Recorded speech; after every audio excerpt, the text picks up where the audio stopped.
প্রত্যেকটা ভালো কাজে, সত্য কাজে, ন্যায়ের কাজে মানুষ কম থাকবে, ছিল, আগেও কম ছিল, এখনো কম আছে, ভবিষ্যতেও কম থাকবে। সম্মানিত হাজিরিন, বর্তমানে আমাদের দেশে এই যে ধর্মীয় ওয়াজ মাহফিলগুলি হয়, এর চাইতে ভালো আর কোনো কাজ হতে পারে না, ঠিক কিনা? কিন্তু দেখেন, যেমনি ভাবে রাসূল সাল্লাল্লাহু আলাইহি ওয়াসাল্লাম বিভিন্ন হাদিসে বর্ণনা করেছেন, মানুষ শুধু জাহান্নামে নিজে যাবে না, দলবদ্ধ হয়ে মানুষকে নিয়ে জাহান্নামে যাবে। এটা প্রমাণ হলো কি হলো না? মানে ভালো কাজে লোক নাই, ভালো কাজে যখন লোক থাকবে না, এটা রাসূলের হাদিস, আল্লাহ তাআলার কথাও। সত্য যেমন তিতা আর অসৎ যেমন মিষ্টি। দেখবেন মানুষ খারাপ, অশ্লীলতা, বেহায়াপনা সমস্ত কাজগুলিতে মানুষের অভাব হয় না। নারী পুরুষ একাকার হয়ে সেখানে যায়। কিন্তু যদি ধর্মীয় কোনো আলোচনা সভা করা হয়, যেখানে আল্লাহ তাআলার কথা বলা হবে, যেখানে রাসূলের হাদিসের কথা বলা হবে, যেই কথাগুলি শুনে মানুষ উপকৃত হবে, তার জীবনটা পাল্টাবে, দুনিয়াটা সুন্দর হবে, পরকালটা সুন্দর হবে, কবরের জীবনটা সুন্দর হবে, হাসরের জীবনটা সুন্দর হবে, সেই কাজে লোক নেই। অবাক লাগে, কষ্ট লাগে, কিন্তু তারপরও সত্য কথা বলে যেতেই হবে, এটাই ঠিক। মানুষ আসুক বা না আসুক, মানুষ শুনুক বা না শুনুক, মানুষ সেই কথাগুলি মেনে নেক বা না নেক, সেই সত্য কথাগুলি ছড়িয়ে যেতে হবে। এটাই হলো নবীর কথা, নবীর আদর্শ, ঠিক কিনা বলেন? আল উলামা ওয়ারাসাতুল আম্বিয়া, আলেম উলামা হলো নবীগণের ওয়ারিস। কত সুন্দর কথা! এমনি এমনি ওয়ারিস হয়ে গিয়েছে। তারা ন্যায়ের কথা বলে, তারা সত্য কথা বলে, তারা হকের পথে থাকে, তারা মানুষের প্রতি ন্যায় বিচার করার চেষ্টা করে। যেমনি ভাবে রাসূল সাল্লাল্লাহু আলাইহি ওয়াসাল্লাম নবী হওয়ার পূর্বেই সত্যবাদী ছিলেন, সালেহিন ছিলেন, ন্যায় প্রণয়তা ছিলেন এবং আমানতদারিতা ছিলেন। বলেন সুবহানাল্লাহ। নবী সাল্লাল্লাহু আলাইহি ওয়াসাল্লাম নবী হওয়ার পূর্বেই, তখনও নবী হিসাবে ঘোষণা পাননি, নবুয়ত পাননি। শুরু থেকেই তিনি কি ছিলেন? তার মধ্যে তিনটা জিনিস ছিল। কি ছিল? তিনটা জিনিস ছিল। এক নাম্বার ছিল সত্যবাদিতা, দুই নাম্বার ছিল আমানতদারিতা, তিন নাম্বার ছিল ন্যায় প্রণয়ন ছিলেন। তিনি যখন কথা বলতেন, সত্য কথাগুলি বলতেন। তিনি যখন, তার কাছে যখন কোনো কিছু আমানত রাখা হতো, তিনি আমানতের খেয়ানত করতেন না। তার কাছে যখন কোনো বিচার কার্যকর করা হতো, তিনি সঠিক বিচারটা করে দিতেন। এই তিনটার মধ্য থেকে আমাদের সমাজে, আমাদের রাষ্ট্রে এগুলি কোনো কিছুই নাই। আছে? এই তিনটার মধ্যে কোনো কিছু আছে? আমাদের সমাজে নেই, পারিবারিকভাবে নেই। যদিও বাবা সত্য কথা বলে, সন্তান মিথ্যা কথা বলে। যদিও বাবা সলাতের কথা বলে, সন্তান সলাতের বাহানা দিয়ে সলাতকে মিস করে দেয়। আছে না নাই? বাবা ফজরের সময় যখন মসজিদে যখন চলে আসে, তখন বাবা সকলদেরকে ডেকে আসে না? মুরব্বী বাবা যখন ফজরের আজান হয়ে গিয়েছে, সলাতের সময় হয়ে গেল, মুয়াজ্জিন সাহেব যখন আজান দিয়ে দিলেন, তখন বাবা কিন্তু ঠিকই মাকে জাগ্রত করে সন্তানদেরকে ডাক দিয়ে আসে, সন্তানরা তোমার সলাত আদায় করো। বাবা ঠিকই মসজিদ থেকে বৃদ্ধ মানুষ কোনো রকম কষ্ট করে হাঁপিয়ে হাঁপিয়ে লাঠি ভর দিয়ে দিয়ে সলাতটা আদায় করতে আসে। কিন্তু ঘরে 10 বছরের যুবক সন্তান, 15 বছরের যুবক সন্তান, 20 বছরের যুবতী মেয়ে ঠিকই রয়েছে, তারা ঘুমাচ্ছে দেদারছে। তাদেরকে যদি বলা হয় তোমরা সলাত আদায় করো, অনেক সময় সন্তানরা এমন ভাষায় কথা বলে যেটা বললে খুব দুঃখ লাগবে। সেটা হলো, আপনি বৃদ্ধ হয়ে গেছেন, আপনি এত কেন কথা বলেন? আছে না নাই? আছে না এরকম? বাবা যখন নামাজের কথা বলে আসে, সলাতের কথা যখন ঘরে ডেকে বলে আসে, যখন আবার সলাত পরে যখন বাড়িতে যায়, গিয়ে যখন প্রিয়তমা স্ত্রীকে বলে এখনো ঘুম থেকে ওঠো নাই, স্ত্রী অনেক সময় বলে আপনার নামাজ আপনি পড়েন। আছে না নাই? সম্মানিত হাজিরিন, আমাদের মূলত জিনিস হলো কয়েকটি। আমরা যখন কালিম কিয়ামতের মাঠে যখন যাব, আল্লাহ তাআলা তখন সর্বপ্রথমই প্রশ্ন করবেন সলাতের প্রশ্ন যদি আমরা আটকে যাই, তাহলে আমরা প্রত্যেকটা প্রশ্নে আটকে গেলাম। সম্মানিত হাজিরিন, যে আয়াতটি তেলাওয়াত করেছিলাম, আল্লাহ তাআলা বলেন ইয়া আইয়ুহাল্লাযীনা আমানুত্তাকুল্লাহ হাক্কা তুকাতিহি ওয়ালা তামুতুন্না ইল্লা ওয়া আনতুম মুসলিমুন। হে দুনিয়ার মানুষেরা, তোমরা আল্লাহকে যথাযথ ভয় করো এবং তোমরা মুসলিম না হয়ে, মুসলমান না হয়ে মৃত্যুবরণ করিও না। আমরা তো সকলেই মুসলমান দাবি করি, আছে না নাই? সে সালাত আদায় করি বা না করি, সে শুক্রবারের নামাজের মুসল্লি হই বা না হই, সে একদিন মাঝে মাঝে নামাজ পড়ি বা না পড়ি, প্রত্যেক মানুষে কিন্তু আমরা মুসলিম হিসাবে দাবি করছি। আসলে আমরা আদৌ কি মুসলিম হতে পেরেছি কিনা? আমরা বাবা মার মাধ্যমে মুসলমান, ঠিক কিনা? যেমনিভাবে হিন্দুদের সন্তান তাদের মাধ্যমে জন্ম হয়ে হিন্দুত্ব লাভ করে, আছে না নাই? তেমনিভাবে মুসলিম বাবা মার মাধ্যমে সন্তান দুনিয়াতে এসে মুসলিম হিসাবে দাবি করে, ঠিক কিনা বলেন? কিন্তু আল্লাহ তাআলা যে বললেন তোমরা মুসলমান না হয়ে মৃত্যুবরণ করিও না, তোমরা আল্লাহ তাআলাকে ভয় করো। যেমনিভাবে ভয় করলে আল্লাহ তাআলা খুশি হন, যেমনিভাবে ভয় করলে আল্লাহ তাআলা খুশি হয়ে আপনাকে আমাকে জান্নাত দান করবেন। কিন্তু আমরা সেইভাবে আল্লাহকে ভয় করি না। আল্লাহ তাআলা বলেন বান্দা যদি আমার উপর যদি ইখলাসের সাথে, সততা ন্যায় নীতির সাথে যদি বিশ্বাস স্থাপন করে, যেমনিভাবে আমি পূর্বের জাতিকে মান্না ও সালোয়া দিয়েছি, তেমনিভাবে এই জাতি যদি আমাকে পূর্ণাঙ্গ বিশ্বাস স্থাপন করে, পূর্ণাঙ্গ আমার উপর ঈমান আনয়ন করে, কিতাবের উপর ঈমান আনয়ন করে, পূর্ণাঙ্গ মুসলিম হিসাবে দাবি করে, আমিও তাদেরকে মান্না ও সালোয়া দিতে পারবো। আল্লাহ দিতে পারবে না? আল্লাহ যদি ইচ্ছা করে এখন কি বৃষ্টি হতে পারে না? আবার যদি আল্লাহ তাআলা ইচ্ছে করেন এই বৃষ্টির মাধ্যমে সহজেই বৃষ্টি ফিরিয়ে নিতে পারবেন, আছে না নাই?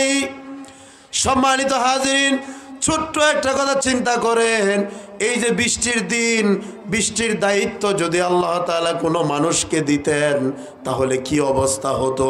কেউ বলতো বন্ধ কর, কেউ বলতো চালু কর, আছে না নাই? বলতো না?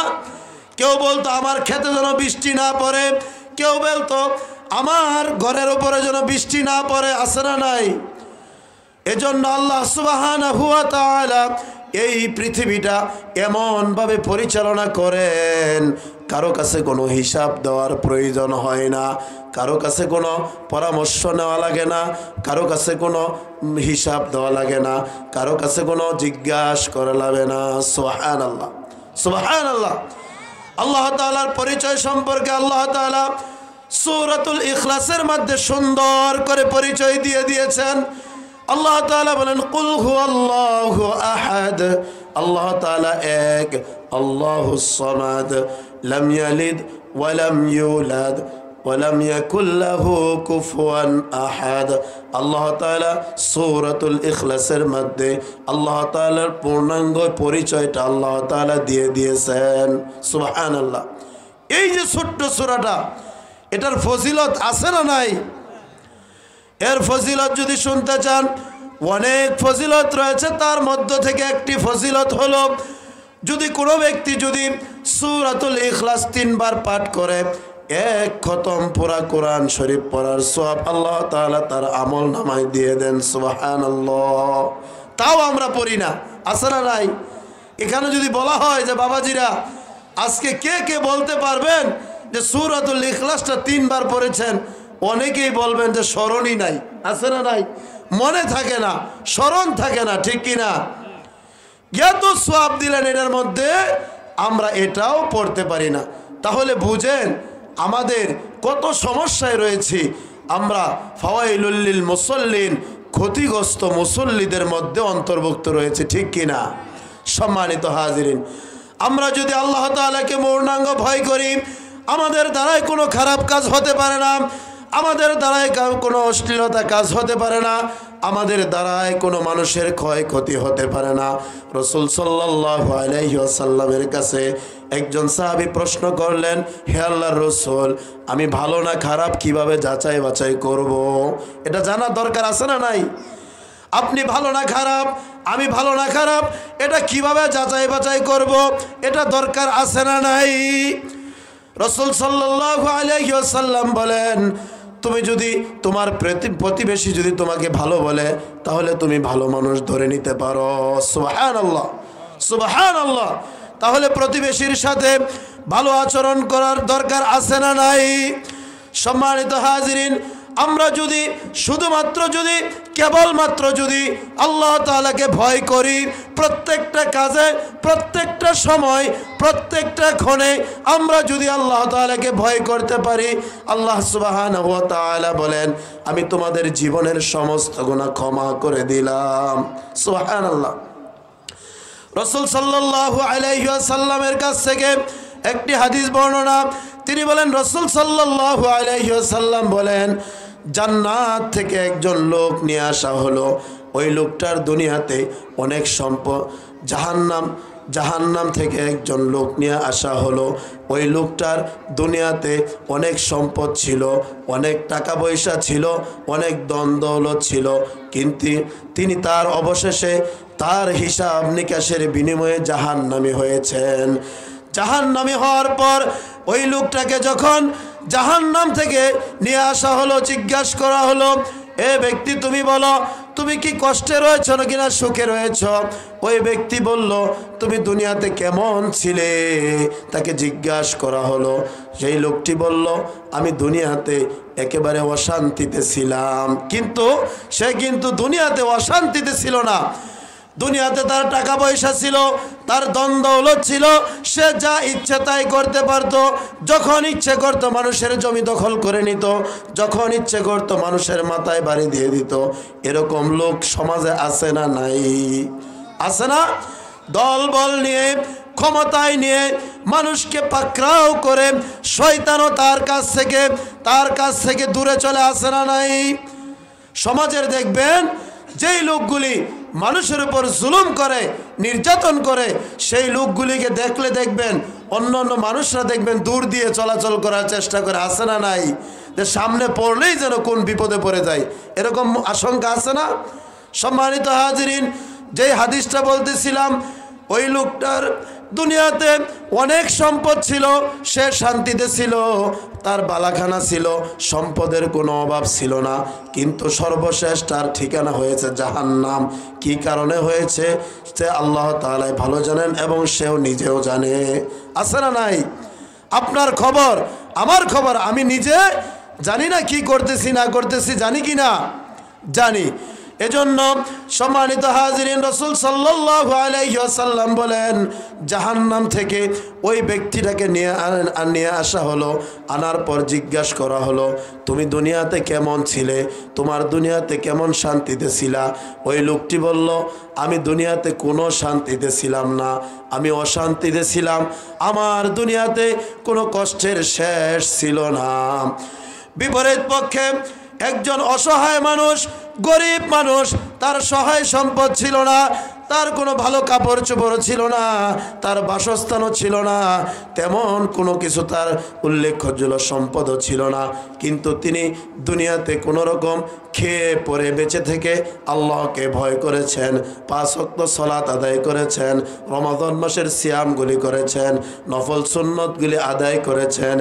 ওই ব্যক্তিকে যখন জান্নাত থেকে আনা হবে, ওই ব্যক্তিকে যখন জিজ্ঞাসা করা হবে, হে অমুক ব্যক্তি তুমি বলো তুমি দুনিয়াতে কীরকম ছিলে, তুমি দুনিয়াতে কতটুকু শান্তিতে ছিলে না অশান্তিতে ছিলে, ওই ব্যক্তি বলবে আমার দুনিয়াতে কোনো অশান্তি ছিল না, আমি দুনিয়াতে আমার কোনো শত্রু ছিল না, আমার কোনো শত্রু ছিল না, আমার কোনো ঝগড়াঝাটি ছিল না, আমি দুনিয়াতে একেবারে অনেক শান্তিতে বসবাস করেছি।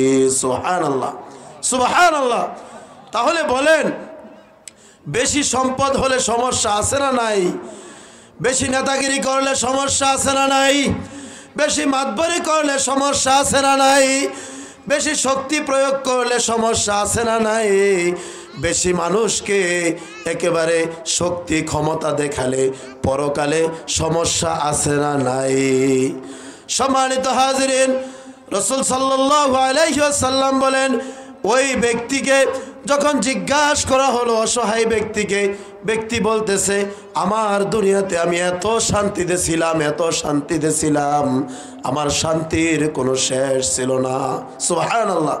তাহলে দেখলেন অসহায় ব্যক্তি দুনিয়াতে শান্তি ছিল, স্বীকার করেছে। সুবহানাল্লাহ। তার কিন্তু অভাব অনটনের ছিল না, কিন্তু আসলেও মনের দিক থেকে, শরীয়তের দিক থেকে, কোরআনের দিক থেকে সে আসলেই শান্তিতে ছিল, ঠিক কিনা? সম্মানিত হাজিরিন, রাসূল সাল্লাল্লাহু আলাইহি ওয়াসাল্লামের সাহাবী আবু হুরায়রা রাদিয়াল্লাহু তাআলা আনহু বলেন, রাসূল সাল্লাল্লাহু আলাইহি ওয়াসাল্লাম বলেন, আল্লাহ তাআলার ভালোবাসা সম্পর্কে এই হাদিসটি বর্ণনা করা হয়েছে।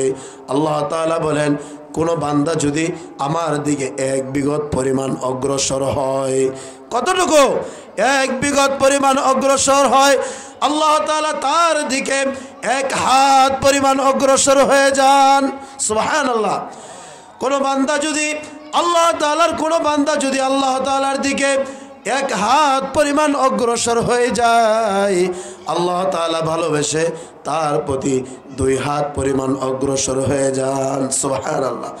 কোনো বান্দা যদি আল্লাহ তাআলার দিকে যদি হেঁটে হেঁটে যায়, আল্লাহ তাআলা দৌড়িয়ে দিকে তার দিকে আসতে থাকেন। সুবহানাল্লাহ। তাহলে দেখেন আল্লাহ তাআলার ক্ষমা কত বড়, আল্লাহ তাআলার ধন ভাণ্ড কত বড়, আল্লাহ তাআলার অন্তর কত বড়, আল্লাহ তাআলার ক্ষমার ভাণ্ড কত বড়। সুবহানাল্লাহ। আল্লাহ তাআলা বলেন আমি পৃথিবীর সমস্ত মানুষকে যদি ক্ষমা করে দেই, তাহলে সাগর থেকে সুই দিয়ে পানি তুললে যেই পরিমাণ পানি উঠবে আমার ক্ষমার ভাণ্ডার থেকে সেই পরিমাণ ক্ষমা কমবে না। সুবহানাল্লাহ। তাহলে আল্লাহ তাআলার ক্ষমা কত বড়, আল্লাহ তাআলার দয়া কত বড়, আল্লাহ তাআলার মাফ কত বড়। সুবহানাল্লাহ। আমরা কল্পনা করতে পারি না, কারণ আমরা এই ব্রেন দিয়ে, আল্লাহ তাআলা বলেন আলাম নাজআল লাহু আইনাইন ওয়া লিসানান ওয়া শাফাতাইন ওয়া হাদাইনাহুন নাজদাইন। আল্লাহ তাআলা যে আমাদেরকে হাত দিলেন, আমাদেরকে কান দিলেন, আমাদেরকে অন্তর দিলেন, আমাদেরকে সুন্দর একটা নাক দিলেন, আছে না নাই? যখন আমরা খাবার খাই, যখন আমরা নাকের সামনে খাবারটা আনি, খাবারের ঘ্রাণ পাই না পাই? খাবার যদি নষ্ট হয় সেটাও পাই, খাবার যদি স্বাদযুক্ত হয় সেটাও পাই। আল্লাহ তাআলা যদি এই নাকটা যদি পিঠের উপরে দিতেন, তাহলে একবার এদিকে নিয়ে আবার সামনে আনতে হতো, ঠিক কিনা? কিন্তু আল্লাহ তাআলা সুন্দরভাবে আপনাকে আমাকে এমনভাবে সেট আপ করে দিলেন যেন আমরা একেবারে আলোয় আলোকিত হয়ে গিয়েছি। সুবহানাল্লাহ। সম্মানিত হাজিরিন, অনেক লম্বা আলোচনা, আসলে আজান হচ্ছে বিভিন্ন দিক থেকে, তো সময় সংক্ষিপ্ত, এজন্য বলছি 2-1টি কথা বলে শেষ করব। সেটি হলো আমরা অন্তত পক্ষে 3টি কথা সব সময় মাথায় রাখতে হবে। 1 নাম্বার কথা হলো আপনি আমি, 1 নাম্বার কথা হলো ইলম অর্জন করা। 1 নাম্বার কথা কি? ইলম অর্জন করা। দুই নাম্বার কথা হলো ইলম যদি অর্জন না করে যেখানে ইলমের আলোচনা হবে মনোযোগ সহকারে শোনা। তিন নাম্বার হলো দুইটা থেকে কোনোটাই যদি না পারি তাহলে যারা ইলমের কথা বলে ভালো কথা বলে তাদেরকে মোহাব্বত করা। ঠিক কিনা? মানতে পারবো তো আমরা ইনশাআল্লাহ? বলেন ইনশাআল্লাহ। আল্লাহ তাআলা কবুল করুক, আমিন।